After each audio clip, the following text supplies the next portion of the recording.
नमस्कार, तर स्वागत आहे तुमचं माझ्या डेली कुकिंग या यूट्यूब चॅनलमध्ये. तर सकाळची वेळ होती आणि मॉर्निंगच्या मेसच्या टिफिनसाठी मी आज बनवणार होती मूग डाळीची सातळ, भात आणि चपात्या. तर सगळ्यात सोपा जो मला स्वयंपाक वाटतो ना मेसच्या टिफिनमधला, तर तो हाच आहे, मूग डाळीची सातळ, भात आणि पोळ्या. झटपट होतो. मला करायला पण खूप आवडतो हा मेन्यू. तर इथे मी मूग डाळ जी ती कुकरला लावून घेते शिजवण्यासाठी. मेसच्या टिफिनसाठी पण आणि घरच्या मेंबरसाठी पण हा स्वयंपाक राहणार होता. तर एक साईडला पाणी तापवत होतं आणि दुसऱ्या साईडला डाळीचं कुकर मी इथे लावत होती. आमच्याकडे गॅसवरच पाणी तापवलं जातं अंघोळीचं. तर सकाळची वेळ असल्यामुळे पाणी तापून तिथे बाजूला ठेवलेलं होतं. माझी तर अंघोळ झाली होती, पण घरातले बाकीचे मेंबर अंघोळीचे बाकी होते. तर ते आमचं काम साईड बाय साईड चालू राहतं पाणी तापवण्याचं. तर आता इथे मुगाची डाळ जी ती मी कुकरला लावली, त्यात थोडंसं तेल आणि हळद घातलं. तेल हळद घातली की डाळ जी ती लवकर शिजते आणि मूग डाळ तशी पण खूप लवकर शिजते. अगदी 2च शिट्ट्यामध्ये मूग डाळ ही छान शिजून आपली रेडी होते.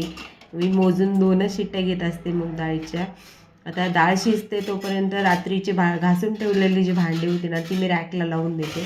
कारण असं भांड्यांच्या गंजमधून भांडे काढून वापरणं खूप कठीण जातं.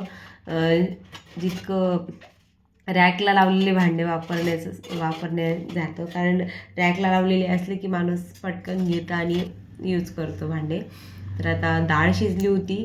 कुकर थंड होईपर्यंत मी सातळसाठी लागणारी तयारी करून घेते. जसं की कांदा चिरून घेतला, टोमॅटो धुवून तो पण चिरून घेते. आता इथे मला सातळ बनवण्यासाठी लागणार होता टोमॅटो, कांदा, कोथिंबीर, कढीपत्ता आणि लसूण. तर आता कांदा, टोमॅटो, कोथिंबीर चिरून घेणार, कढीपत्ता धुवून, लसूण पण सोलून सगळी तयारी करून मी बाजूला साईडला ठेवून दिली. किचन ओट्यावरचा सगळा कचरा उचलून डस्टबिनमध्ये टाकला आणि लगेच पीठ भिजवण्यासाठी सुरुवात केली. कारण डाळीला फोडणी दिली की एकीकडे भात शिजतो, एकीकडे डाळ उकळती. मग पिठाला आपल्याला टाईम भेटणार नाही देण्यासाठी, तर आधी म्हटलं पीठच भिजवून घ्यावं. तर इथे मी छान असं मऊसूद आहे ना ते पिठाचा उंडा जो आहे तो भिजून घेते. आणि तुम्ही नोटीस करत असाल की मी नेहमी एकाच हाताने पीठ भिजवते, दुसऱ्या हाताचा मी वापर करत नाही पीठ भिजवताना. अशी सवयच आहे मला. दुसरा हात माझा यूजच होत नाही पीठ भिजवायच्या वेळेस. तर असा हा छान असा मऊसूद उंडा मी भिजून बाजूला ठेवून दिला. इथे आता डाळीला मी फोडणी देऊन घेते एकदा. डाळीच्या फोडणीसाठी कढईमध्ये 2 पळ्या तेल घातलं. तेल छान गरम होऊ देणार. तेल छान गरम झाले की पटकन अशी जिरे मोहरी तडतडती, कढीपत्ता छान तळला जातो आपला, म्हणून तेल चांगलं गरमच होऊ द्यायचं. म्हणजे भाजीला फोडणी छान बसते आपल्या. थंड तेलामध्ये फोडणी बसत नाही भाजीला. तर कढीपत्ता छान तळल्या गेल्यानंतर आता याच्यात कांदा घालायचा. सातळ बनवताना टोमॅटो नसला तरी चालतो, असला तर घाला, पण भरपूर कांदा घाला. कांदा घातली की मूग डाळीची सातळ जी ती छान लागते. तर भरपूर असा कांदा जो आहे तो लालसर रंग येईपर्यंत इथे मी परतून घेते. आता कांदा परततो आहे तोपर्यंत ना माझं खाली लसूण ठेचण्याचं काम चालू राहतं. आता कांदा परतल्यानंतर 1 मिनिटभर याच्यात लसूण परतून घेणार आणि नंतर यात टोमॅटो घालणार. टोमॅटो पण सॉफ्ट होईपर्यंत इथे मी परतून घेते. टोमॅटो सॉफ्ट झाला की नंतर यात सुके मसाले घालणार. सुके मसाल्यामध्ये मी खूप असे काही मसाले, भारी भारी मसाले घालत नाही. फक्त लाल मिरची पावडर, अंबारी मसाला आणि थोडीशी हळद, एवढेच माझे सुके मसाले असतात. मी स्वयंपाक करताना जेवढी सिम्प्लिसिटी मला पाळता येईल तेवढी पाळते. जास्त म्हणजे जास्त कठीणीमध्ये जाऊन पण मी स्वयंपाक करत नाही. अगदी जसं पहिल्यापासून आपली आई, आजी बनवत आली ना, तसाच माझे स्वयंपाक करण्याची स्टाईल असते. तर आता सुके मसाले तेलात 1 मिनिटभर परतल्यानंतर कोथिंबीर घातली, ती पण परतून घेतली आणि नंतर शिजून घेतली डाळ घातली. आता ही मूग डाळीची सातळ ना ती आपल्याला जास्त पतली करायची नाही, थोडीशी घटसरच ही छान लागते. तर नुसतं कुकर धुवून मी थोडंसं पाणी यात घातलं होतं. आता चवीनुसार मीठ घालते. चवीनुसार मीठ घालून आता ही सातळ जी ती चांगली उकळून घेणार आहे, उकळी काढून घेणार आहे याला. आता एक साईडला माझी मूग डाळीची सातळ जी ते तयार आहे, त्याला फक्त उकळी काढायची आहे आपल्याला. आता दुसऱ्या साईडला जे ते मी ना भाताचं कुकर लावून घेते.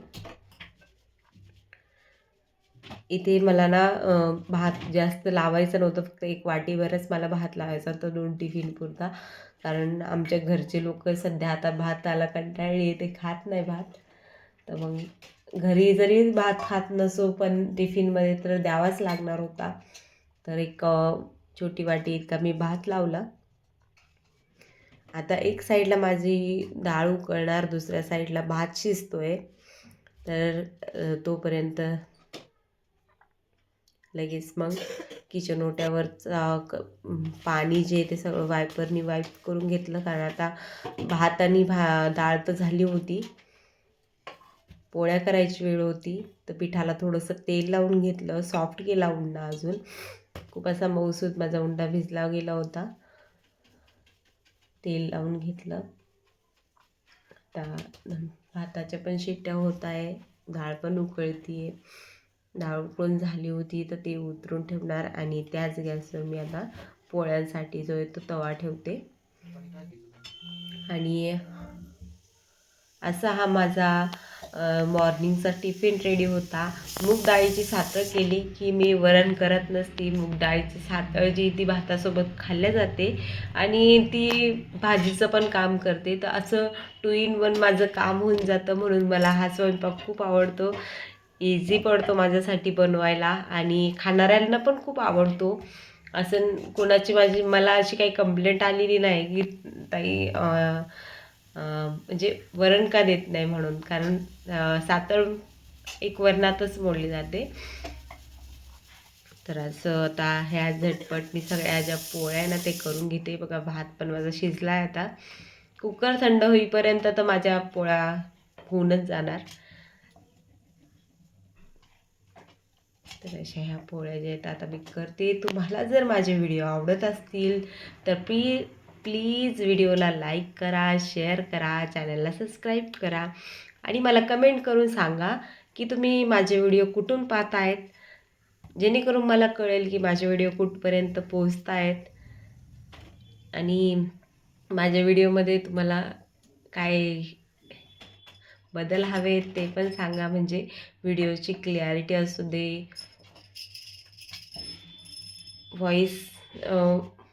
व्हॉईसमध्ये काही चेंजेस असू दे. कारण मी पण न्यू क्रिएटर आहे. मला तुमची प्रत्येक कमेंट एक मोटिवेशन देईल आणि अजून नवीन नवीन व्हिडिओ बनवण्यासाठी मी मोटिवेट होत राहील. तर नक्की मला कमेंट करत राहा. तर अशा ह्या सगळ्या पोळ्या ज्या आहेत त्या माझ्या करून झाल्या होत्या. तर आजचा टिफिन हा तयार आहे. चला तर मग आपण भेटूया पुढच्या व्हिडिओमध्ये. तोपर्यंत बाय बाय. आता पोलपाट बिलणं परत सगळं घासायला टाकते. शेवटची पोळी भाजून घेऊन तवा पण घासायला बेसिनमध्ये टाकून देणार आणि सकाळचा स्वयंपाक उरकला. आता बाकीची कामं चालणार आपली दिवसभराची. चला तर मग आपण भेटूया पुढच्या व्हिडिओमध्ये. तोपर्यंत तुम्ही माझे व्हिडिओ बघत राहा. तुम्हाला व्हिडिओ कसे वाटत आहेत ते मला कमेंट करून सांगा.